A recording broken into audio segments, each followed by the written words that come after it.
네, 안녕하십니까. 강장입니다. 오늘은 그죠? 일본 증시, 일본 증시가 아니고 일본 BOJ, 그러니까 일본 은행에서 이 금리, 이제 일본을 통상 그죠? 일본 하면 마이너스 제로 금리 뭐 이런 게 상징이 되는데 이 제로 금리를 이제 끝내겠다 뭐 어떤 그런 식으로 발표를 했습니다. 흔히 일본의 그 어떤 제로 금리 이런 어떤 싼 돈을 빌려와서 전 세계의 다른 국가에 투자를 해서 그 차익을 얻는 것 이런 자금들을 보통 앵캐리 트레이드 이렇게 표현을 합니다. 그러면 이 앵캐리 트레이드 이 자금들이 뭐 대략 뭐 한 5천조 요 정도로 추산을 하거든요. 그만큼 어마어마하게 많다는 거죠. 근데 이 자금들이 지금 뭐 일본에서 금리를 올리게 되면 그죠? 그 지금 보니까 한 17년 만에 뭐이 정도 될 것 같아요. 그러면 이 금리를 올리게 되면 그 엔체리 트레이드 자금들이 다시 그죠? 일본으로 가서 갚아줘야 된다는 거죠. 그 변제를 하게 되면 많은 돈들이 일본으로 가서 변제를 시키고 그래 되면 그 엔화의 움직임은 또 다시 어떤 강세로 가겠죠. 강세로 전환되면 뭐 어떤 표면적으로 보면 엔화의 강세는 뭐 어떤 일본하고 경쟁으로 있는 대표적으로 뭐 자동차 이런 것들은 수혜주가 될 수 있다 이래 볼 수도 있는데 그거는 장기적인 거고 단기적으로 봤을 때는 이 엔캐리 트레이드 이 엔캐리 자금들이 얼마만큼 빠져나갈 것인지 또 우리나라에는 얼마만큼 주둔하고 있고 이 자금이 얼마만큼 또 이탈할 것인지 이게 예상이 안 된다는 거죠. 이게 가장 무서운 부분이에요. 불확실성. 그렇게 계산해 보면 그래 계산해 보면 그죠. 과거에 뭐 이런 비슷한 경우는 어떻게 흘렀을까 이런 것도 참고를 해볼 수가 있고. 그러니까 어쨌든 지금 이 상황에서 보면 저번 금요일 그 외인들이 갑자기 팔고 선물에서 한 1조를 넘게 매도를 치고 그다음 어제 하루 쉬고 오늘 또 그죠 밤사이 다우나스닥이 나름대로 분위기가 좋고 기술주들이 급등을 했는데도 오늘 우리 시장이 이상했죠. 그리고 이후에 일본은행에서 그죠 금리 정책을 발표를 하고 이런 일련의 과정들을 봤을 때는 외인들은 알고 있었다. 그리고 미리 포지션 전환을 했다. 그래 보면 향후 전망도 좀 어둡다. 이래 볼 수도 있을 것 같아요. 지금 유일하게 버팀목이 외인이었는데 외인 이탈, 외인 자금 이탈, 기관들 계속 매도, 개인들은 신용 19조 넘었죠. 이래 되면 수급으로 봤을 때 최악의 그죠? 최악의 상황 트리플 크라운으로 간다. 이렇게 예상이 되는 거죠.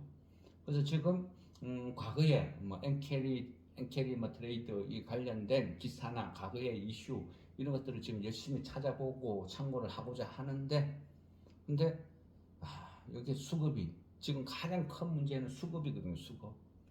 오늘도 기관들 왕창 팔고 얘네들 뭐 맨날 팔죠. 판다고 하기도 했고 그러면 이 기관들이 퍼붓는 물량을 외인이 받아줘야 되는데 이제는 외인마저 이탈한다 하면 이건 답이 없는 거죠. 그리고 개인 신용 19조 이게 언제 터질지 모르고 참 이거 복잡합니다. 어쨌든요 불확실성 몰라요 어떻게 될지 반대의 상황이 연출될 수도 있거든요. 표면적으로 보면 그동안 미국의 국채를 중국이 몰락하고 나서 미국의 국채를 유일하게 받아줄 수 있는 데가 일본밖에 없었다. 근데 일본이 그죠 이 금리 정책을 이제 바꾸게 되면 그거 어떻게 되느냐? 미국 국채는 가면 누가 사주지? 그럼 미국 국채를 못 사주면 미국 국채 금리가 오를 것이고 그렇게 되면 미국 증시도 폭락할 수도 있다. 이런 아주 안 좋은 시나리오도 충분히 가능하고요. 아니면 반대로 그동안 다른 모든 어떤 주식시장은 다른 나라 다 올랐는데 우리만 한국장만 못 올랐다. 그래 되면 이제 엔화가 강세로 전환이 어떤 된다 하면 외국인들이 외인 자금들이 또 새로운 이익을 쫓아서 한국 시장으로 그 돈들이 밀고 들어온다. 다른 거 다 올랐는데 일본 사상 최고가인데 한국만 저렴해. 그래서 다시 밀고 들어올 수도 있고. 요거는 어떤 가장 어떤 좋은 경우의 수를 그죠? 말씀을 드린 거죠.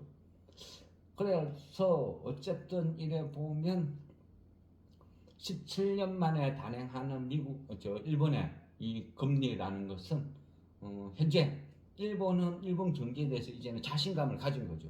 잃어버린 30년에서 이제는 완전히 탈피했다, 자신 있다 이런 방증이고, 최근에 일본의 어떤 노동조합 그리고 각 회사들 임금 협상 이런 걸 보면 뭐 한 5에서 10% 상향, 기본급 인상 여러 가지 어떤 자신감을 많이 엿볼 수 있거든요.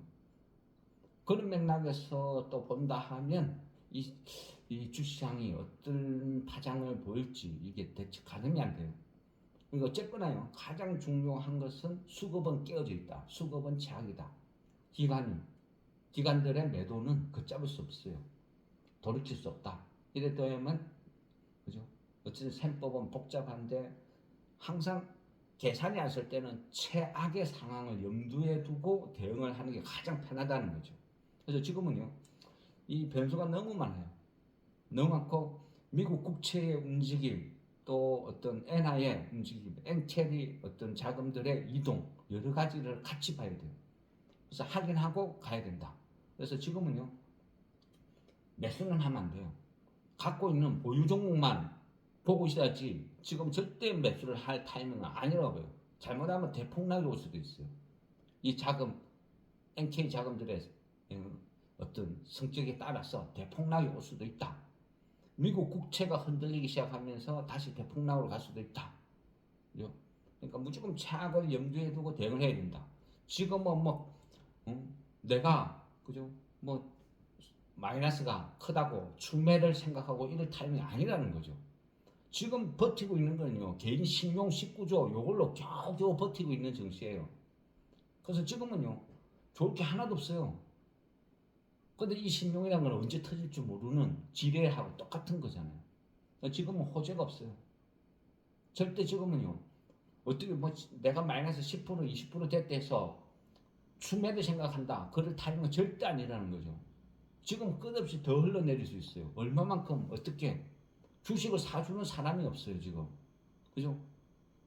개인들은 계속 테마만 쫓아다니고 기관은 계속 쭉 팔고 외인들은 대형주 갖고 놀고, 그러니까 매수해줄 주체가 없는데 추매를 해본들 아무 의미가 없어요. 그래서 지금은 무조건 하긴 기다려야 돼요. 내가 마이너스 10% 종목이다 이거 어설프게 추매했다가 나중에 2배, 3배로 더 손실이 발생할 수 있어요. 지금은요, 마이너스 10%가 속출해요. 마이너스 10%, 20%, 30% 가도 지금은 시장이 변할 때까지는 계속 지켜봐야 돼요. 그 방법밖에 없어요. 그죠? 지금은 여러 가지 변수도 많은데 가장 심각한 것은 기관들의 배신, 기관들의 끝없는 매도 행렬, 그리고 개인들의 신용, 이 부분이 가장 그죠? 시한부 단편적인 눈앞에 와 있는 지뢰 같은 거예요. 언제 터질지 모르는. 내일이라도 당장 터져도 하나도 안 이상할 그 정도 지뢰라는 거죠. 개인의 신용 미수라는 거. 끝없이 하락을 부를 수 있다는 거예요. 그래서 지금은 무조건 조심해야 돼요. 절대 매수를 해서는 안 된다는 거죠. 지금은 매수 타이밍은 절대 아니다. 그렇다고 보유 종목을 그저 다 팔 수도 없는 게 현실이고, 그러니까 보유 종목, 갖고 있는 종목은 계속 들고 있고, 그 외에 추매는 절대 하면 안 되겠다. 뭐 지금은 아마 그런 전략이 가장 현명할 것 같아요. 어쨌거나 뭐 모르겠습니다. 이 NKD 트레이드 이 자금의 이동 역량 이 부분이 하도 오래전 일이라서 일단은 전체적으로 한번 쭉 자세히 좀 옛날 자료나 이런 기사들을 찾아보고 다시 어떤 말씀을 드리도록 하겠습니다. 예, 수고했습니다.